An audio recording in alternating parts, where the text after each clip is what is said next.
What is going on, everybody? Welcome back. MTG here with another episode. If you're new to the channel, hi there. So I have right here the 15-inch M3 MacBook Air. I've been using it for more than a month now, and this is my daily work machine. I'm using this to get videos done and made and uploaded for the YouTube channel. I'm using it for my business. So this has really become a device, a machine that I'm using every single day. And for those who are subscribed to the channel know that I had an M2 15-inch MacBook Air, but I did trade that in for the M3 15-inch MacBook Air. So let's start things off with the M3 chipset. And I'm not going to dive into numbers, but I'm going to tell you guys what I've experienced by using this in the past month. So the M3 for me, it's been more than enough for my workflow. My workflow is fairly simple, especially when it comes to Final Cut Pro, 2 to 3 streams of 1080p footage with transitions and effects, not too much though, and it hasn't heated up at all or has had any stutters or bugs whatsoever, so that's a huge plus. I also use this for watching YouTube videos, for emailing, for scripting these types of videos, adding bullet points. When using Notion, I use it to track my social media planning, and I do have social media content planning templates from Notion in the links in the description down below if you want to check it out. I also have a finance tracker template, as well as a personal, like a just for YouTube video planning template as well. So definitely be sure to check the links in the description down below. But for me, I've had no need to pick up the M3 Pro or like the M3 Max chip because of that. At least not right now, until I boost my quality even more and I continue to grow the business to a point where I will end up needing more power. But for me, M3 has taken everything that I've thrown at it at ease. I've had no issues whatsoever. And the fact that, you know, this doesn't have a fan and it doesn't get warm, and that was one of the biggest concerns before I ever got, you know, M2 and M3. My previous Intel MacBook Pro, it had a fan, but like it could not take Final Cut Pro, and it was just horrendous. I'd have to always leave it in charge. It would heat up like so many times. I'd have to force close Final Cut Pro, wait for the computer to cool down and use it again. So just having this and not having to experience that has been awesome. I can easily recommend this for those who want to start making YouTube videos and start using it for Final Cut Pro and start things off easy.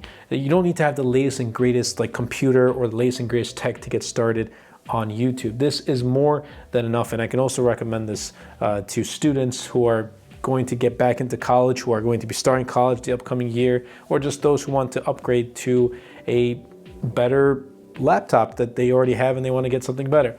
But chipset, you don't need to worry about M3. It's been performing like a champ. Again, my workflow, like I said, very basic, so I'm not really putting too much strain on the M3 chipset. Battery life on this is awesome, and that's one of the big things again for me when I upgraded initially from my Intel MacBook Pro to the M2 and now onto the M3 was the battery life. It lasts me a long time. Like I can go 3 full days of using this, like a heavy usage, and then putting it on charge at the end of my 3rd day. And that's using it for Final Cut Pro. That's using Safari for Notion and planning, such as scripting, bulleting for my videos. That's using it to respond to daily emails, watching YouTube videos, making sure I watch the videos in my subscription feed on YouTube. Like I'm using this a lot.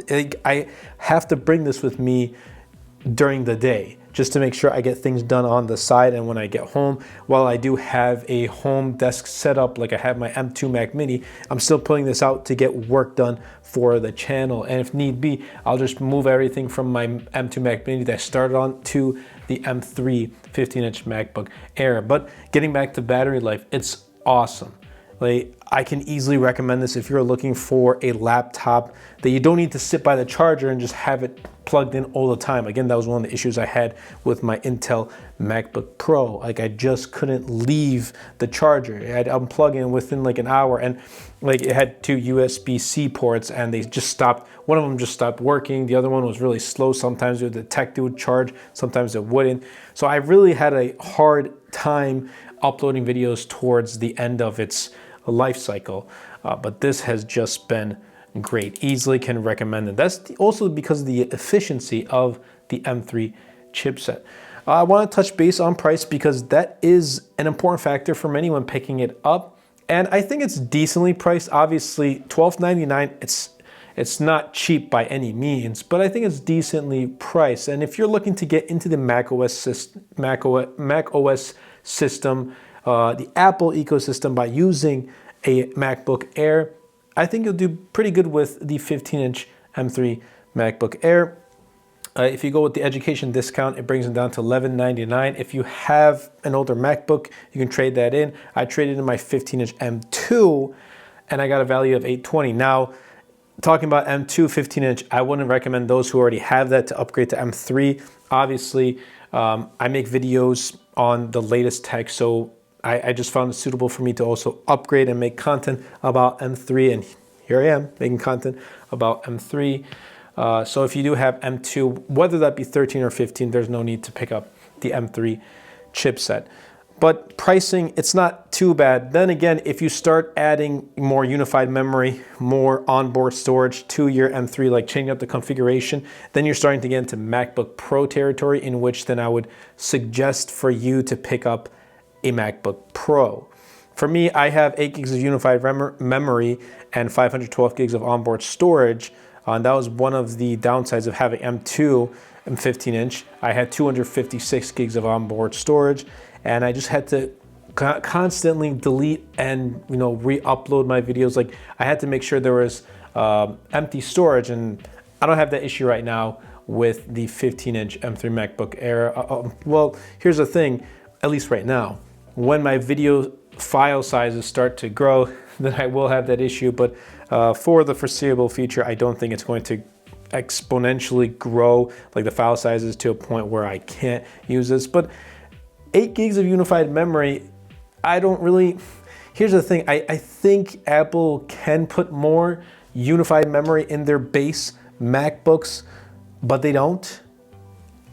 But I'll be honest with you too, like, it hasn't really gotten in the way of me getting work done.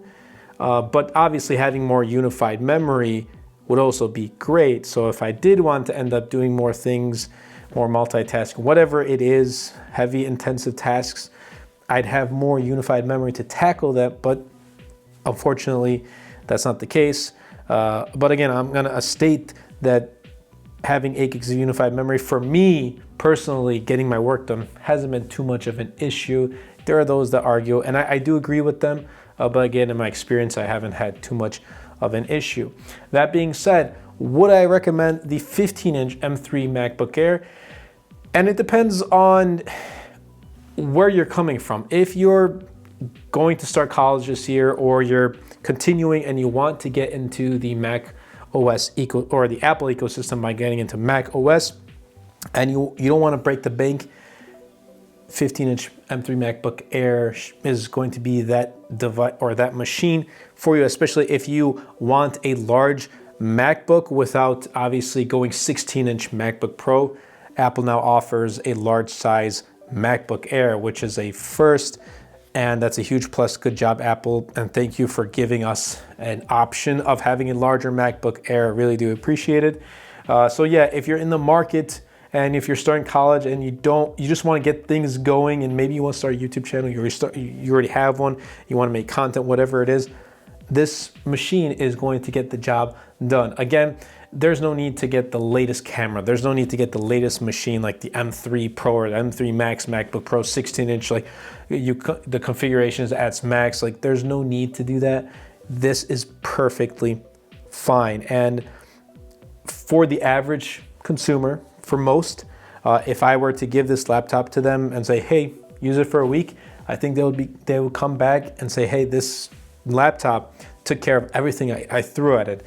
If you're more heavy intensive and do more heavy intensive tasks, again, maybe it might struggle, but surprisingly, it hasn't struggled with me. So that is a huge plus. It's got my stamp of approval, I'll put it that way.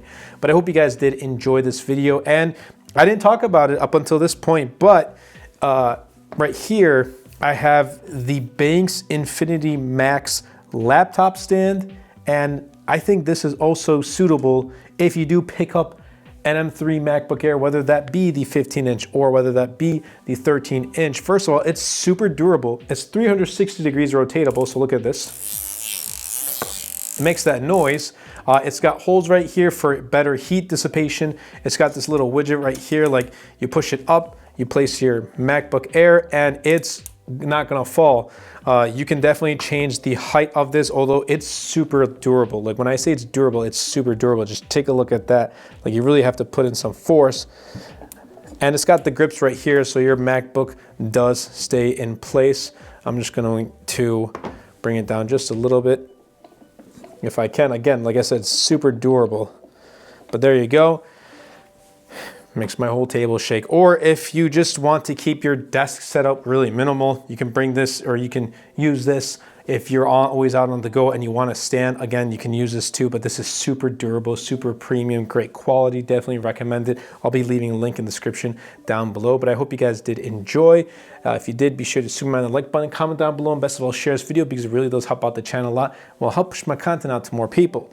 That's been it for me, and I'll catch you guys in the next one.